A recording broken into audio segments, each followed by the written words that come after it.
What is your question?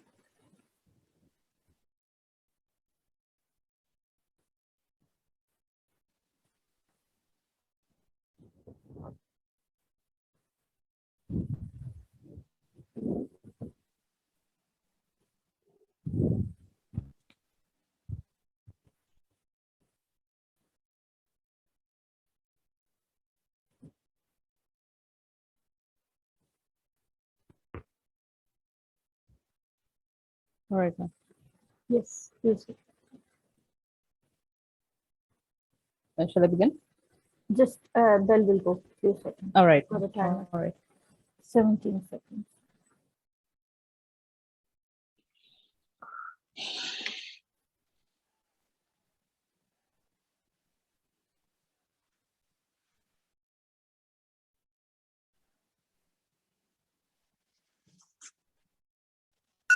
Right. So if you have read and understood, considering a clinical examination station, kindly begin. Hello. I'm Dr. Nida, one of the exam candidates. May I know your name and age, please? I'm tall, 49 years old. Great. So I've been asked to do your examination today. The examination would involve me asking a few questions and making you walk and do some particular examinations. Would that be okay with you? Yes. So do you have pain anywhere before we begin? No. Can you walk a few steps for me towards the wall and then come back? Okay. So I'm checking. So ma'am, I'm sorry, I do not know how it goes. So should Yes. I keep telling you how I'm doing it? So I'm checking the gait. I'm checking for the Yes. symmetry of this patient.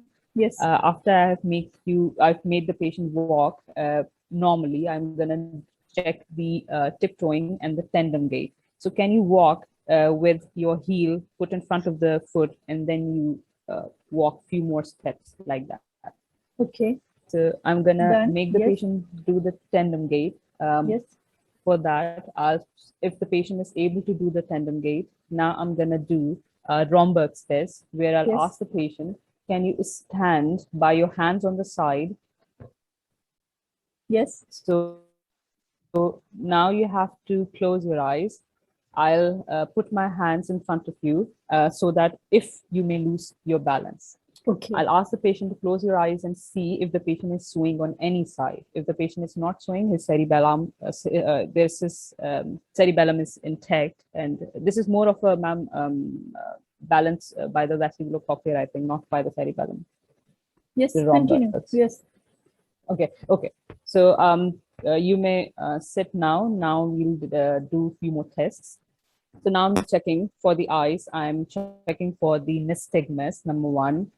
I'm moving. Okay, you have to look at my finger and just follow my finger. I'm making an edge in front of Yes. the eye of this patient and checking for any eye movement. If there is nystagmus, I have to check which direction of the nystagmus and whether it's like vertical or a horizontal nystagmus.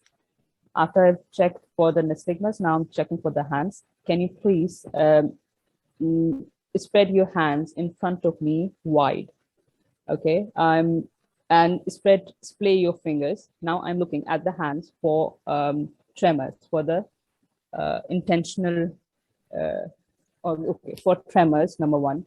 Number two, I'm now gonna check this patient for in the same position. I'm gonna check for the pronator drift. So I'll ask the patient to close your eyes and can you please pronate turn your hands downward where your hand is where your palm is facing the ceiling. So Okay. if the patient has any cerebellar issue, the patient will have some pronator, the hand will remain in the pronator drift. Also in the same position, I'm gonna do the rebound test. I'll ask the patient to keep your hands up straight in the air. I'll try to push it down and do not let me push it down to check for the rebound phenomena. Three of these things will be tested. I'll ask the patient to open your eyes. Now I'm gonna check this patient for the finger nose test.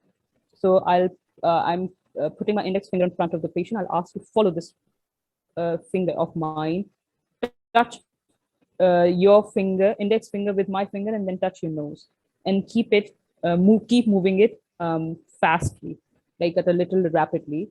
The finger nose test for the coordination.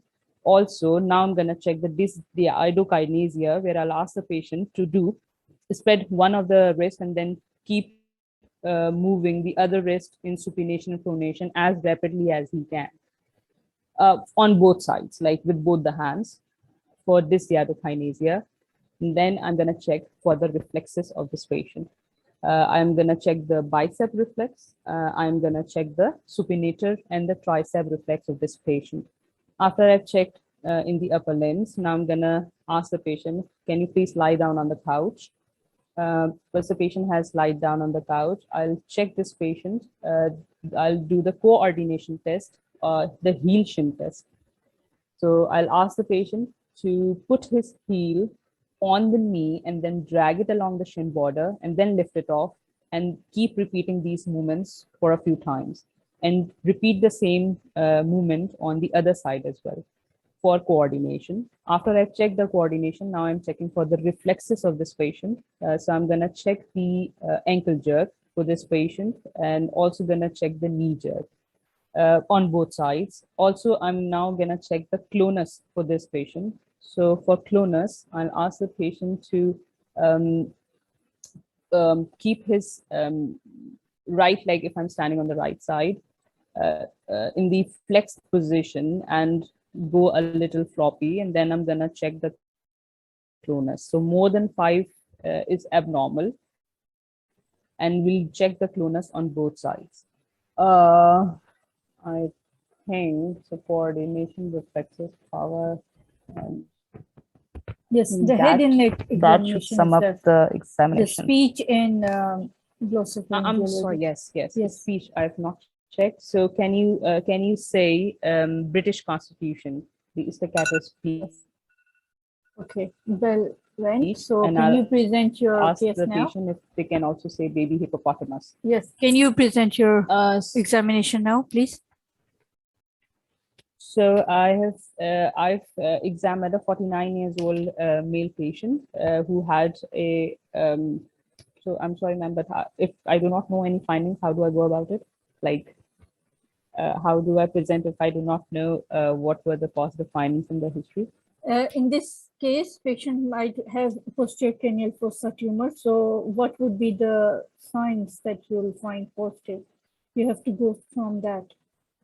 So the patient will have pronator drift hectic, sign, positive rebound hectic phenomena. gait. Yes. Right. So he'll have an apexic broad-based gait. Yes. He may have positive rebound phenomena, a positive pronator drift. Yes. As well, may have hypotonia and because of the cerebellar intentional tremors and intentional tremors. Right, hypotonia in both hypotonic. Yes. Oh, sorry, I did not check the tone also. Yeah. I just checked the reflexes and coordination. I did not check the tone. So tone was normal, and the reflexes and the cranial nerves are also normal. So what are your differential diagnoses? So my differential in that case would be, let's suppose I say this is a posterior cranial fossa tumor. Yes. Or apart from that, It's the patient can have cerebrovascular stroke, TIA, or TIA, cerebrovascular strokes. Yeah. So can you name a few common posterior fossa tumors? Ependymomas, glioblastomas, astrocytomas, yes. acoustic neuromas. What are the investigations that you can offer this patient to confirm its diagnosis? I'll go for a CT scan. Yes. A CT scan brain. I'll go. Also, we'll get basic the blood test, the CBC and urea electrolytes of this patient. And would the plain X-ray help you in any way? Plain X-ray. Asking for the plain X-ray skull. It can show you calcification, so you can go for that.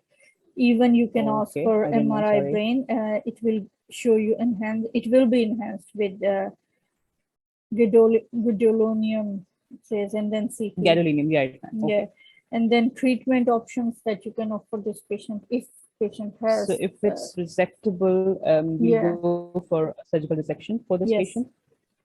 And also we'll counsel the patient for any possible post-surgical sensory neuro deficits that the patient can develop Yes. as a post-surgical complication. Yeah. All right. Okay. Can you recall what were the steps or what were examinations that you missed? You couldn't because of the time shortage. So, ma'am, I have missed for this patient while I have missed the speech of this patient. I Yes. have You told me missed the speech. Almost, glossopharyngeal. yes. Glossopharyngeal and Yeah, so vagus I've nerve missed examination. glossopharyngeal vagus. And Glossopharyngeal vagus I have missed, hypoglossal. the speech, tone of the hypoglossal I Yes. also have not checked. And I have not spinal checked the last accessory nerve 4 examination. cranial nerves. Ji. Yes. The last 4 cranial nerves I have not done, tone I have not Yes. done. And if time would have Yes. allowed you, you have to complete, like once you're asked to present your case, then you have to say, if time would have allowed me, I would have completed these examinations.